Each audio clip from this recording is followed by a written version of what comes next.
que yo tengo. Camilo era una sombra para Fidel. Hay un discurso ahí que Camilo llega a mediación del discurso y cuando Fidel está hablando y cuando se asoma por el balcón, aquello se fue abajo. Camilo completamente y le ahogó el discurso a Fidel. Fidel tuvo que virarse y decir aquellas palabras que decía, voy bien, Camilo. Varios oficiales del ejército rebelde comenzaron a distanciarse del gobierno. Ya se divisaba, pasados los primeros meses, el rumbo socialista de la llamada revolución. Muchos empezaron a disentir. Unos días antes de darse el caso de allá de Camagüey con Hoover tuvo allá en Colombia y fuimos a almorzar Camilo Cienfuegos, Belarmino Castilla, Aníbal, Antonio Enrique Luzón y yo. Hoover leyó la carta, él hizo comentarios sobre todo el problema. Después de leer la carta se hicieron los comentarios. La lectura de la carta es para demostrar que la penetración comunista se estaba realizando en Cuba a todos los niveles, ¿no? Y como nosotros ninguno habíamos luchado por esa causa, ninguno de los que estábamos allí, yo estoy seguro que eso, incluyendo a Camilo. Y no hubo una expresión de disgusto de ninguna de las partes. Todo se tomó como una cosa rutinaria que ocurre en los problemas revolucionarios. Se produce uno de los sucesos de mayor importancia en el primer año de vida de la Revolución Cubana.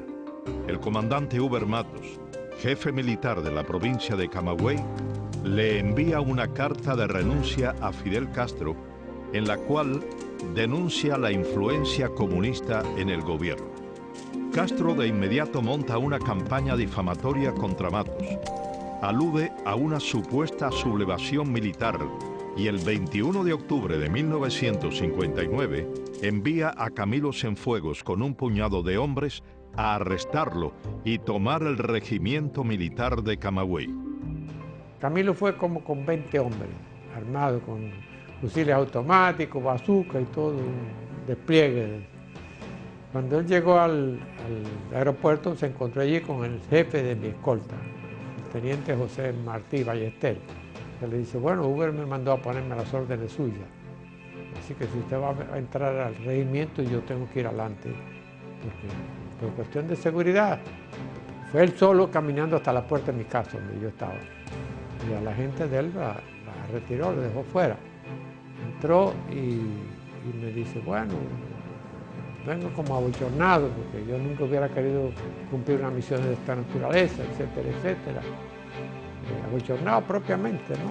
Con la cara osca y diciendo, estoy en una misión que nunca hubiera querido cumplir. Tú sabes que nosotros nos respetamos, nos estimamos, nos queremos, yo sé quién eres tú y esto, y ahora me mandaron aquí a que te arreste, a que me entregues el mando.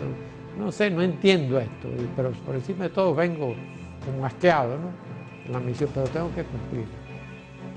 Y entonces yo le dije, ¿sabes que te mandaron aquí para que mi gente te matara?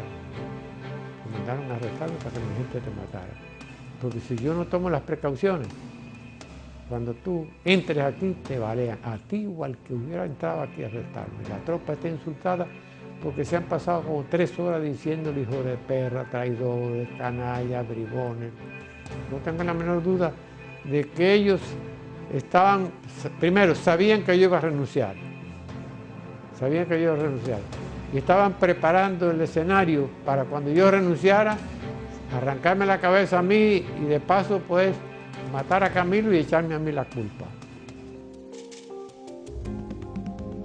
No existía tal sublevación. El comandante Hoover Matos se entrega y pone a sus hombres bajo las órdenes de Camilo, rompiendo de esta forma lo que muchos críticos consideran que fue un plan orquestado por Fidel Castro para deshacerse de los 2 comandantes rebeldes. Una vez subsanado el incidente, Camilo Cienfuegos ofrece una conferencia de prensa en la ciudad de Camagüey. Yo abro el programa diciendo que Camagüey estaba viviendo un momento de expectación y que para hablarle sobre eso estaba allí el comandante Camilo Cienfuegos, y con la misma le di la palabra.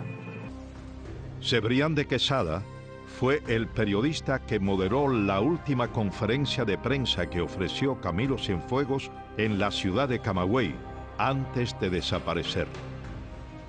En la conferencia de prensa, Camilo dice que le informaron que Camagüey estaba revolucionado, que Ubermato se había alzado contra el gobierno y que había una situación difícil allí, y por ese motivo es que él va a Camagüey a detener a Ubermato, pero que decidió enviarlo con una escolta, al ver que no era así como le habían dicho, y que entonces se fue a Santiago de Cuba, que tenía otros problemas allí. ¿Por qué razón Fidel Castro, al mandar a detener a Ubermato después de la discusión de Palacio, por qué escoge a Camilo Cienfuegos en vez de haber escogido a Ramiro Valdés, que se ocupaba de la policía, u otro? Pues para mi parecer hay dos razones. Los únicos dos comandantes que no tienen origen moncadista son Camilo Cienfuegos y Ubermato. Los dos enormemente populares y Camilo el más popular de todos. Es evidente que Camilo, al detener a Ubermato, que iba a tener un próximo juicio, iba a tener que convertirse en el hombre acusador de Ubermato. ¿Qué pasa? Que Camilo, después de detener a Ubermato y darse cuenta que allí lo hubieran podido matar si Ubermato no hubiera dado órdenes de que no dispararan, y ver ciertas contradicciones, vuelve a la semana a Camagüey a investigar realmente lo que había pasado. Y la última persona con que se entrevista es con Carlos Álvarez, famoso guerrillero, que fue el que llevó la carta de Uber a Fidel Castro y que era jefe del aeropuerto de Camagüey. Y todo esto le explicaron realmente lo que había pasado. Ubermatos es encarcelado. Camilo Cienfuegos contacta con su amigo dentro de la prisión. Antes de que Camilo desaparezca, yo recibo dos recados de él. Y el recado es de que Uber, no puede haber juicio. Tenemos que resolver esto en los casos tuyos sin juicio. Yo me encargo de que tú te escapes. Pero culpándome a mí de estar en un atolladero. Un problema muy serio, ¿no? Y el atolladero se lo había buscado Camilo el mismo día de mi arresto porque discutió con Fidel Castro por teléfono en presencia mía. Y el 27 por la mañana todavía yo recibo un segundo recado de Camilo, desesperado, diciendo, no puede haber juicio, yo me encargo de que tú te escapes, pero no puede haber juicio. Calculo que los dos Castros estaban diciendo, tú tienes que acusar a Uber. Tú tienes que acusar a Uber, de inventar cualquier cosa, pero tú tienes que acusar a Uber de que te ha invitado a conspirar, algo así. Y Camilo sabía que no lo podía hacer, que no lo podía hacer. Uno, porque él me conoce y sabe que si me acusa, yo le digo, bueno, pero te has acobardado si tú me hablaste a mí 10 veces de que había que evitar que la revolución se vaya al comunismo y que hay que hacer esto y hay que hacer lo otro. El caso es que insistía como un pobre trastornado, tienes que fugarte, no puede haber juicio. Cuando se da la noticia de Ubermato, yo estaba por la zona del Escambray y iba a ir para La Habana, y al llegar a Santa Clara me dicen que Camilo Cienfuegos estaba en el Hotel Modelo en Santa Clara, en la calle Maceo. Y allí entonces yo le preguntaba por lo de Ubermato, y entonces me dijo, esto es casi textual, la forma que me contestó, me dijo, bueno, el problema de Ubermato es que Raúl Castro dice que hay que fusilarlo, porque Ubermato ha planteado el problema anticomunista y en el ejército, y aquí el que es anticomunista es contrarrevolucionario, y el que es contrarrevolucionario, paredón. Era la misma tesis que estaban planteando en el periódico Revolución. El 28 de octubre, el comandante Camilo Cienfuegos realiza una escala aérea en la ciudad de Camagüey y posteriormente comienza la gran incógnita. ¿Qué pasó con el carismático guerrillero? Las 48 horas finales de la vida de Camilo son cruciales en la historia de la Revolución Cubana. Primero, porque ha tenido el problema personal con Raúl Castro acerca de los mandos. Fidel ha puesto a Raúl en el puesto de tabernilla de jefe del Estado Mayor Conjunto. Y entonces ha eliminado de los